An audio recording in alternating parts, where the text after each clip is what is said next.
Hey y'all, this video is just for me to share with you guys what my thoughts are in terms of why I think lasers are very beneficial. Also, why I decided to pick the 40 caliber Smith & Wesson round for personal defense purposes. So just to begin, um, just letting you guys know, the gun that I'll be showing this with is the Glock 27. Notice that it's got the Crimson Trace laser guard, laser attachment, and this version fits a wide plethora or line of Glocks, range of Glocks, anywhere from this to the 23, the 19, 17, I think. A lot of Glocks, just this one laser. I'll be doing a separate review on this laser in a different video, but just want you guys to let you know what laser I'm using. And also the holster, as usual, is the Crossbreed Super Tuck. Now, I got this modified to fit the Glock 23 or the Glock 27 with the Crimson Trace laser guard. And Crossbreed is one of the few, I do want to stress few, manufacturer of holsters that actually make holsters to accommodate the laser guard. Hopefully more holsters will follow, but right now your choices are extremely limited when it comes to holsters if you do decide to get the laser guard. Obviously you can get the Crimson Trace laser grip that comes out over here with the laser coming down the side of the barrel, but for concealed carry purposes, I mean, it sticks out a lot. It'll stick out to like about there. I mean, so for concealed carry purposes, that's definitely a no-go. Alright, so why lasers? There's several reasons why. One of the reasons why, if you watch some videos online, is kind of an indirect line of fire. For example, if I'm behind a barricade, if I'm behind a desk, let's say there happens to be a shooting at work, hopefully not, or if you're anywhere, if you have some kind of cover between you and the attacker, the better.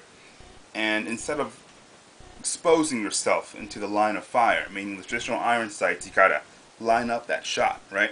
So you kind of tilt over, and also if you're behind cover, it's hard to do that. But if you have the laser coming right there, Crimson Trace laser guard, if you got that laser coming out, you can stand behind a post and kind of stick your arm out there, with the laser, and all you need to do is peek your eyes over in a different side of that cover, and you can kind of see where the laser is, and pretty much take the shot. Right. So that's one of the reasons why lasers are great, especially for a self-defense situation, because you never know, where you find yourself, and always shooting is about moving to cover. Try to create some space distance between you and the attacker, and cover, moving from one cover to the next. Another reason why is because for training purposes. I mean, when you're on the range, it's harder to detect muzzle rise, or excuse me, your moving off target. How much your hand shakes or how relaxed your muscles are. But just by looking at the iron sights, it's hard to do that. But I've noticed it a lot with the laser. I mean, when you're on the range, when a little move of of your hand, of your wrist, the laser moves around a lot. You may not be noticeable at such close range, but when you're on the range, 20, 30, or more, yards, you're going to notice it. A little twitch in the laser is that dot is going to move a lot. So it's great for training when you're on the range, trying to make follow-up shots easier, trying to find out where the laser is, before you shot the round, and then where it is afterwards, if you're going high up left or down or wherever. So it's a great training tool actually on the range, which is for shooting, to help you shoot better. No, I'm not advocating lasers are the begin all end all answer. Iron sights are just as important, but the same thing. I mean, you see you guys putting optics, the Yotex on their carbines. It's because it's a great system. It's not going to replace iron sights, but it's a great system, and that should be incorporated into training. So that's another reason why lasers actually come into play and help a lot. Finally, the final reason why is simply because of this. When you're drawing without the laser, you have to, if you draw the weapon without the laser, if the guy is within point blank range of you, yes, you can hit him right here from the hip. No, probably you can probably do it. But if he's further away from you, 5 yards, 10 yards, or more, even in practice, even in training, if you can hit that target, pretty much where you want it to be, you can't discount the amount of stress you'll be under in a real situation. I guarantee it. Just kind of like, if you're preparing for a presentation, talking to a bunch of people, in rehearsal you're relaxed, but in the real deal, your voice kind of trembles a little bit, and it takes a lot of practice. And obviously, protecting your life is probably something that you'll never get to do, or if so, maybe only once. So you want to be sure that you hit that target. And in with stress, your hand may be trembling, it may be shaking, and a little movement of the gun can mean inches off that target.